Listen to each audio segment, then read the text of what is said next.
Now, a lot of people struggle with this because they don't really know what the science is behind it.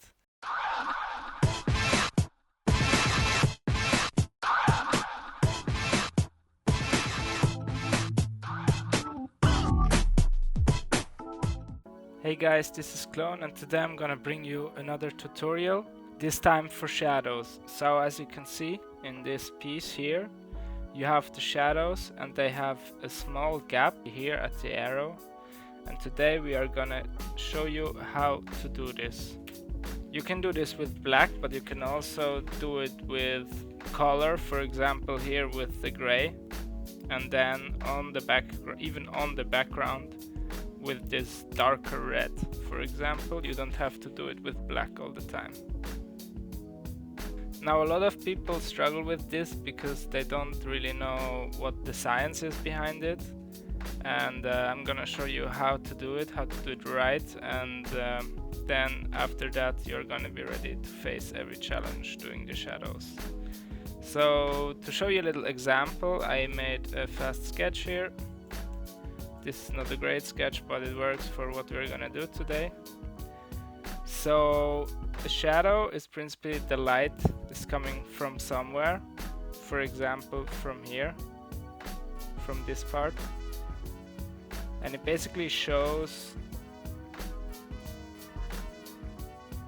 the shadow of the piece on a surface that is behind it. For example, the piece is in front of the paper and then the shadow is on the paper, so it makes it stand out. To do this, for example here we have this light that is as wide as the piece, so the light is like a bar here that comes like this.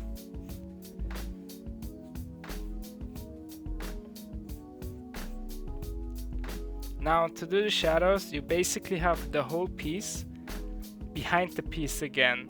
So you have this whole thing just with a little gap right down here.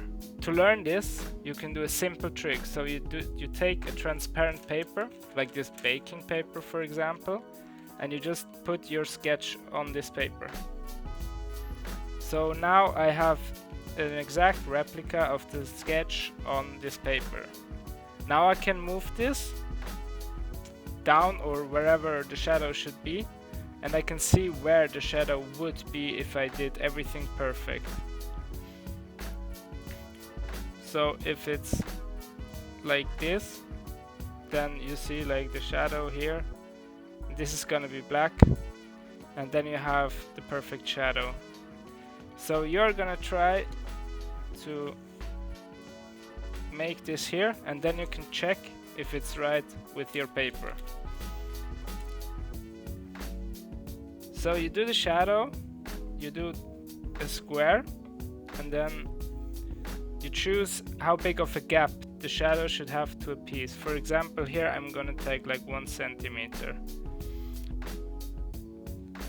You take the upmost point and the most downward point around here, and then you take 1 centimeter and go 1 centimeter down. So for example here and here. So these two lines are the new lines for the shadow. So if you put your transparent paper here, it should fit exactly into the new square, like it does here.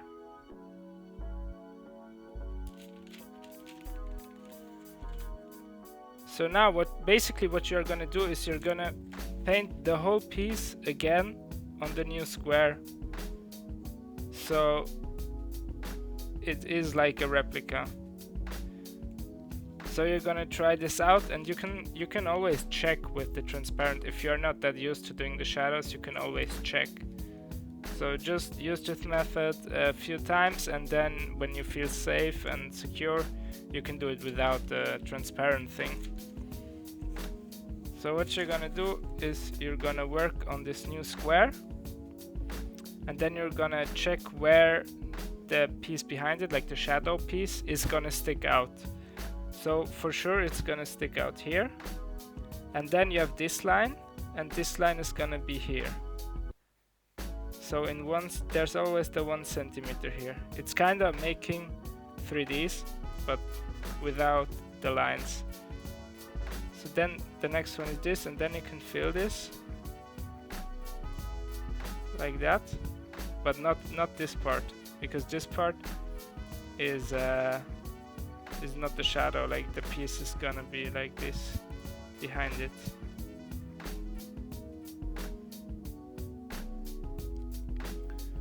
So you can do this for the whole piece.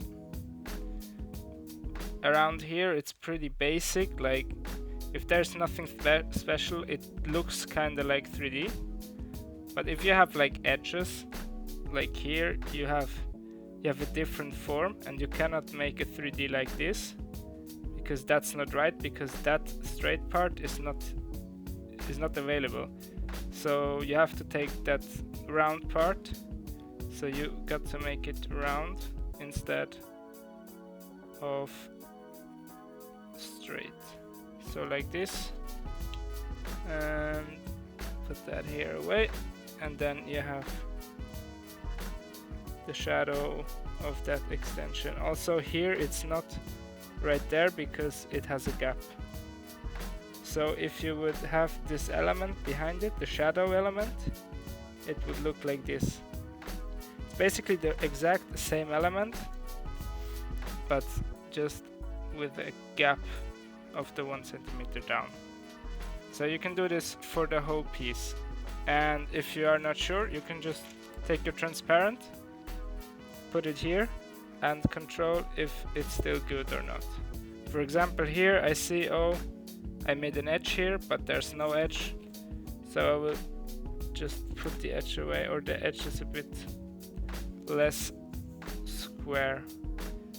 So you have the original, and then you have the shadow. And as you can see here, we are a little bit off to the left. So we're gonna erase that, and gonna go a little bit to the left.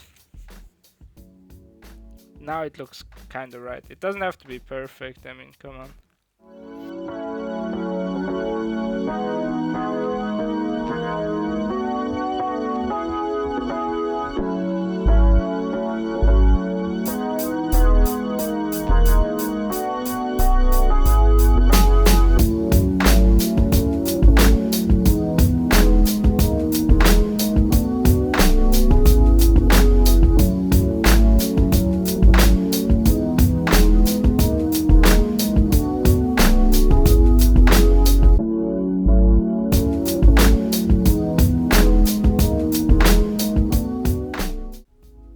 Alright, I did this now for the whole piece. Now I can check if I did it right. So I have to put it how it should be. So I can see that, for example, here, this one, I did a lot, like I didn't put it where it should be. It should be behind the C here, but I put it here. So I have to take that away and make it behind the C, because you cannot see it if you make it right.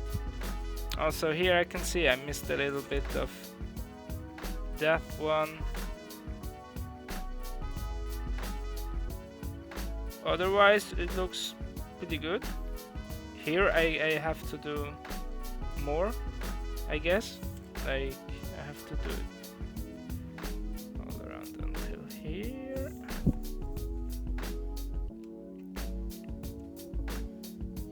What else did we miss?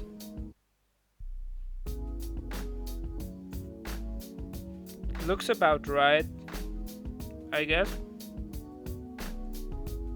This one here should be the whole thing covered. And this one we missed. But yeah, if you make that black now, it will look like a really nice shadow. And you can also do this with other colors. It doesn't have to be black. So yeah, that's it for this tutorial. I'm gonna do more tutorials on shadows, so stay prepared for another tutorial where I will explain more about shadows and stuff. But for now, this is it. I hope you enjoyed, I hope you learned something. Make sure to subscribe to Blackbookology so we can keep doing this. And yeah, see you on the next one.